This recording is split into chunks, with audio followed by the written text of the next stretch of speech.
अब बात करें डिप्लोमा फार्मेसी फर्स्ट ईयर वालों के लिए, ये काफ़ी ज़्यादा इंपॉर्टेंट टॉपिक भी आता है कि भाई आपका है ना हर्बल फॉर्मुलेशंस क्या होते हैं, उनकी क्या एप्लीकेशंस रहती है, why we are using all of this things.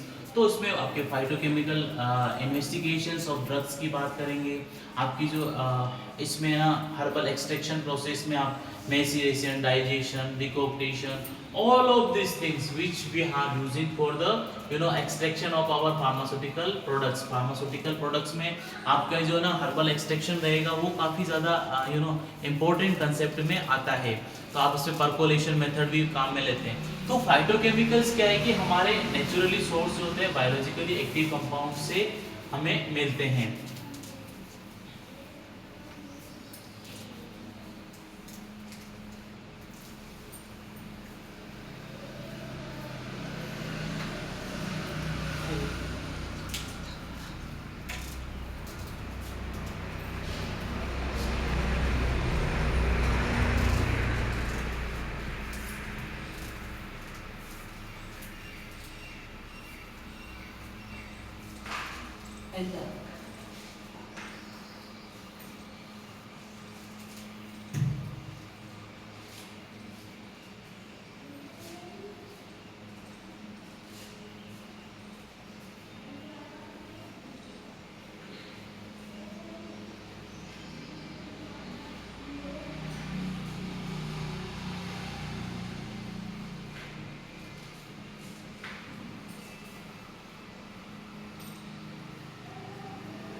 So guys, अब बात कर रहे हैं अपन हर्बल एक्सट्रैक्शन की। डिप्लोमा में ये काफ़ी ज़्यादा इंपॉर्टेंट रहता है, एक्सट्रैक्शन के बारे में आपको पता होना चाहिए। एक्सट्रैक्शन मतलब कि आप अपनी जो पाउडर फॉर्म में जो ड्रग्स रहती है ना, उसको एक्टिव फॉर्म में उसके एक्टिव कंस्टिट्यूएंट को आप कैसे सेपरेट करते हो। उसके बहुत सारे मेथड्स रहते हैं, जैसे आप डिकॉक्टेशन ले सकते हो, परकोलेशंस ले सकते हो, और इन्फ्यूजन मेथड ले सकते हो, सोक्सलेट एपरेटस ले सकते हो, सॉल्वेंट एक्सट्रैक्शन। तो बहुत सारे अपन मेथड्स काम में लेते हैं। तो फाइटो फार्मास्यूटिकल जो एक्सट्रैक्शन प्रोसेस रहते हैं, आपके ओरिजिनल ड्रग्स को आप कैसे फाइंड आउट करोगे। तो उसके लिए आप क्या किया, तो अपने ड्रग्स को आइडेंटिफाई करते हैं, फर्स्ट अपन आइसोलेट करते हैं, फिर कैरेक्टराइजिंग बायोएक्टिव कंपोनेंट्स प्लांट्स के लिए टेक्निक्स यूज में लेंगे, जैसे क्रोमेटोग्राफी, स्पेक्ट्रोस्कोपी। तो इसमें सिस्टेमिक इन्वेस्टिगेशन या फाइटोकेमिकल्स की बात करेंगे, तो अपन क्या करेंगे कि अपन बस फर्स्ट तो रॉ मटेरियल परचेज करेंगे। ठीक है, रॉ मटेरियल अपने पास होगा, तो फिर उसके बाद में अपन क्या करेंगे, अपना फर्स्ट तो अपने पास रॉ मटेरियल, अपने पास अपना रॉ मटेरियल होना चाहिए। रॉ मटेरियल होगा तो उसके बाद में फिर अपन क्या करेंगे, उसका एक्सट्रैक्शन करेंगे। ठीक है, एक्सट्रैक्शन करेंगे या फिर उसका प्यूरिफिकेशन करेंगे। प्यूरिफिकेशन उसको साफ करने प्रोसेस रहती है, एक्सट्रैक्शन के थ्रू वी आर प्यूरिफाइड, साफ करेंगे, जो कि इसमें फार्मास्यूटिकल कंस्टिट्यूएंट्स जो इनकी क्वालिटी कंट्रोल प्रोसेस अपन इसमें अप्लाई करेंगे।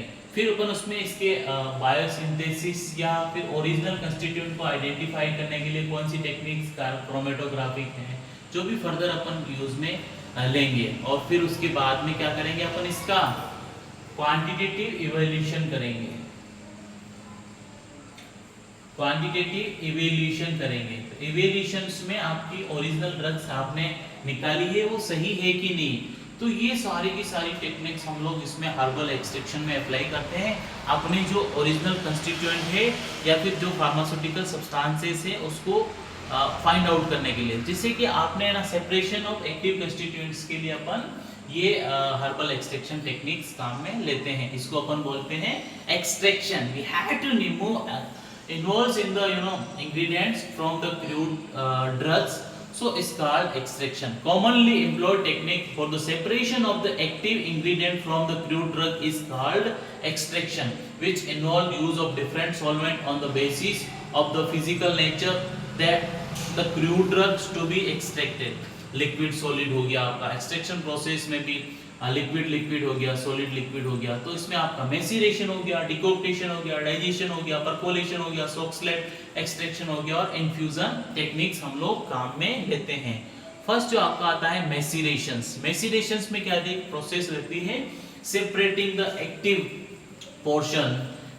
Portion of crude drugs by immersing them in solvent or menstruum. आप उनको एड करोगे मेसिरेशंस में। क्या करते हैं अपन, अपनी जो एक्टिव ड्रग्स रहती है ना उसको एड कर लेते हैं, एक डिब्बे में एड कर लेते हैं, ठीक है। उस डिब्बे में एड करने के बाद we have to leave it, हम उसमें कुछ पानी डालेंगे या ऑयल डालेंगे या फिर इथेनॉल डालेंगे। डालने के बाद हम लोग उसको छेड़ देते हैं। छोड़ने के बाद में क्या करेंगे, 8 से 10 दिन वो पड़ा रहेगा। उसको जेंटली हम लोग ना दो दिन में अपन उसको बीच बीच में शेक करते रहेंगे, ठीक है। शेक करने के बाद में फिर आप जब उसको क्या करोगे, कंटेनर को खोलोगे। कंटेनर को खोलने के बाद में फिर जो सॉल्वेंट होगा ना या जो लिक्विड फॉर्म में बना है सेमी सॉलिड, आप उसको वो करोगे, फिल्टर करोगे फिल्टर पेपर के थ्रू।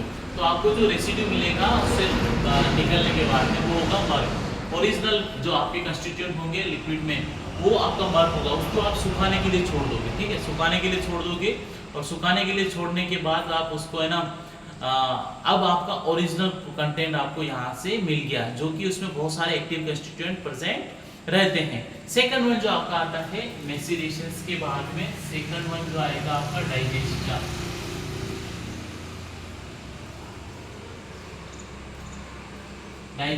डाइजेशन में क्या होता है कि this is a form of maceration in gentle heat during the process of extractions. Heat help to accelerate the extraction process by increase. आप है ना इसमें आप अपने कंटेनर में अपना प्रोडक्ट लेंगे, उसको हीटिंग देंगे, ठीक है।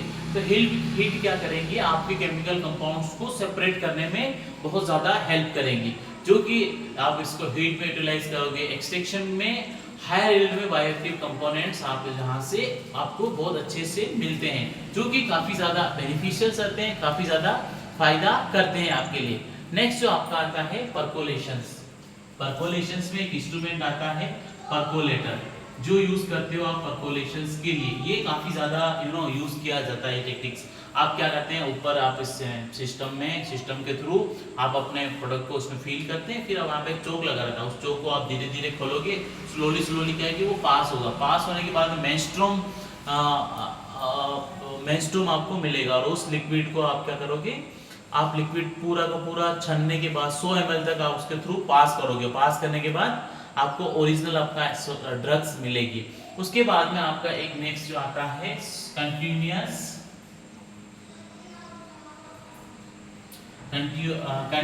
कंटिन्यूअस हॉट एक्सट्रैक्शन, या उसको सोक्सलेट एपरेटस का एक्सट्रैक्शंस भी कहा जाता है। तो Soxhlet extraction is a continuous extraction process where the same solvent can be circulated through the extractor multiple time। इसमें क्या है कि आप एक सॉल्वेंट को बार बार उसमें घुमाते रहते हैं, उससे आपका ड्रग उठेगा और आपके ओरिजिनल फॉर्म में आपकी जो ड्रग्स है you will be get it. तो the process involve the extraction and evaporation of the solvent. आप क्या करेंगे, इवोपरेट करेंगे। जैसे आप नीचे से हीटिंग दोगे अपने बीकर के साथ में, तो वो जो बीकर के मेंडुल्स लगे होंगे आपके अलग से, तो एक जगह से सॉल्वेंट निकलेगा, एक जगह से एक्सट्रैक्टर, आपको दोनों अलग अलग फॉर्म में मिलेंगे ट्यूब्स के थ्रू।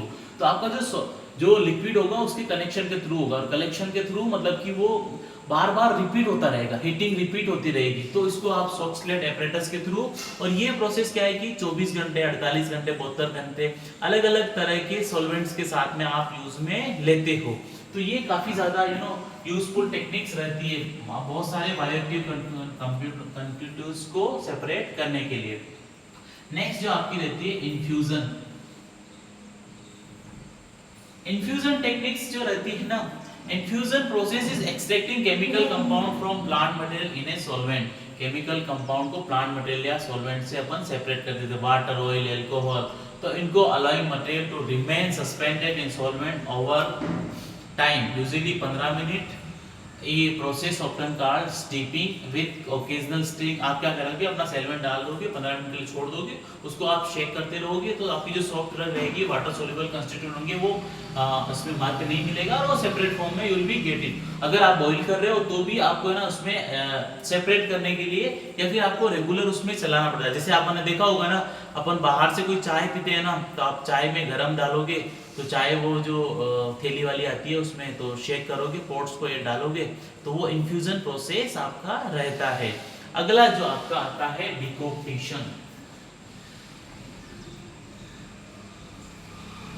ठीक है, इसका जो अपन चाय सिप करके या डीप करके जो पीते हैं ना, वो आपका इन्फ्यूजन प्रोसेस रहता है। डिकॉक्टेशन इज द एंसेंट, बहुत पुराने समय से ये प्रोसेस किया जाता है। वाटर सोल्यूबल और हीट स्टेबल कंस्टिट्यूएंट को अपन इसमें सेपरेट करने के लिए काम में लेते हैं। जो आपकी क्रूड ड्रग्स रहती है उसको आप इस टेक्निक्स के थ्रू सेपरेट करते हैं, जो काफी ज्यादा आपके लिए बेनिफिशियल रहती है। तो ये जो ड्रग्स रहती है, ये जो फार्मास्यूटिकल्स फॉर्म्स में प्रेजेंट रहते हैं, ये आपको थोड़ा बॉईल करोगे आप उसको, वाटर सोल्यूबल और हीट स्टेबल ड्रग्स इसमें आपकी सेपरेट हो जाएगी। क्योंकि आप क्वाथ प्रिपरेशन जब बनाते हैं ना, तो ये डिकॉक्टेशन मेथड काम में लिया जाता है। तो all of this things we are using, these are the decoction. तो हर्बल फॉर्मुलेशंस के लिए ये चीजें आपके काफी ज्यादा बेनिफिशियल रहती है। और हर्बल फॉर्मुलेशंस में अपन एक्सट्रैक्शन मेथड में ये सारे के सारे फॉर्मुलेशंस काम में लेते हैं। ये क्या है कि ये फार्मास्यूटिकल पर्पस के लिए, all of this things are good for us and we have to using in the daily life. हम लोग डेली लाइफ में भी इनको यूज करते हैं। सो गाइस, राइट नाउ अगर आपको कोई हर्बल से रिलेटेड कोई डाउट हो तो आई कैन सॉर्ट आउट, और यू कैन, आप मुझे कमेंट बॉक्स में पूछ सकते हो। So definitely we will guide you, we will help you. So मिलते हैं नए वीडियो में। Thank you so much.